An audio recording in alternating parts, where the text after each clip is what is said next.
korxonachi yengil bo'la olamdi. Bu yerda songchi deydigan bir gap bor-da. Jeja yo sho'xuy songchi. Songchi degan gap ish qilmaslik, bekor yeb yetish undaq gap emas. Korxonachidagi bo'ladigan bu yerdagi yengillik o'zining qilishga tegishlik ishini yaxshi qilgandan keyingi ishi joyiga tushib bo'lgandan keyingi bir yengil holat. Endi bu mazmunni so'zishimda ilgari biz shunday o'ylaymiz. Korxonachi degan shu besimning ichida tura oladigan, nurg'un shu bozorning, bahoning besimidan o'zini ustiga chiqa oladigan, shunga bardoshlik bera oladigan, har vaqt bu besim mangu tugab qolmaydigan. Mandaq bir to'p odam deb tushundiramiz. Bu bir jihatdan to'g'ri. Endi ko'p qism korxonchilarningki holatiga to'g'ri keldi.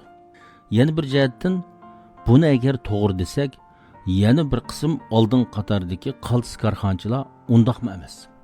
Ular yana turmushni tashlab qo'ymaydi. Ular qarmoqqa yana yengil yashay oladi. Masalan, dunyoviy boy bo'lgan, masalan, Elon Muskni olsak, bolalari ko'p, yana turmushni tashlab qo'ymagan. Ballarını beqib, hatta zongtonglar bilan ko'rishgandimi, ballarsini mursiga elib olib, bala beqib yuriydi. Bu bizning odatdagi tushunchimizga to'g'ri kelmaydi. Bu shundoq bir xizmat holatida yana turmushdan huzurlanayotdi. Bu odatga odamniki xiyoliga to'g'ri kelmaydi. Men bu Beijingda ko'rgan mamlakatimizning ichidagi oldin qatardagi bir qism cho'ng boylarning turmushi shundoq yengil. Uncholar jafoliq emas, uncholar tirmishib unda qildigan holat emas. Bu o'yinning o'rnida yuradi. Shuning bilan bu korxonachi zodi yengil bo'la olamdi, bo'lanmamdi. Mushu masala to'g'risida o'ylandim.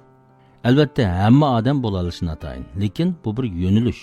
Korxonachi tirishish kerak. Biz cho'qim korxona qilmoq, pul topmoq mana shunday jafoliq, biz har vaqt bir jiddiylikning ichida turishimiz kerak deb kallimizda mandaq bir ideyani muqimlashtirib olishning hojati yo'q. Dolqun Qodir iqtisod munbiridagi texmi ko'p mazmunlarni anglamoqchi bo'lsangiz, tövendagi undidar bilan aloqalashing. Endi undaq bo'lganda qandaq bo'lganda korxonachi yengil bo'la oladi.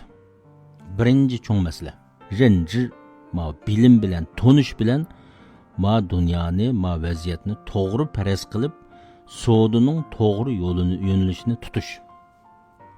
Yengil bo'lishninki eng unumli usuli. Chunki 10 yil, 20 yilda bir davrning savdo yo'nalishi o'zgarib turadi. O'zgarib turgandan keyin siz agar oldingi davrdagi savdoga korxonachi bo'lgan bo'lsangiz, davrning savdo logikasi almashib ketgandan keyin siz albatta qiyinsiz. Burun o'ng'ay pul topgan bo'lsangiz, hozir o'ng'ay pul topolmaydigan. Hatto hassilab jafo tortib, ilgiriki foydangizning yarmini oldigan. Mandaq ahvolga duch kelishingiz mumkin. Hem növbette nurgun adamlar muşnungu duş kelyapti. Hatta ilgiri oңay tepip qalğanlığınız sebebidin vuruluşup kelip tirişanmaydigan, onçolar japaga chidamaydigan holatga kep bo'lgandan keyin qaytadan sodingiz tashlashsa, bu texim eg'ir keldigan. Mandaq odamlar bor. Shunga birinchi masala kallini cho'qim ilg'or tutish, davrga yetishib menish. Mushu orqali mayadagi jismoniy tirishchanlik bilan tafakkurdagi tirishchanlikning munosabatini yaxshi bir taraf qilish. Tafakkurda tirishchan bo'lish, andin jismoniy tirishchanlikni amal va tejash, energiyani amal va isrof qilmaslik.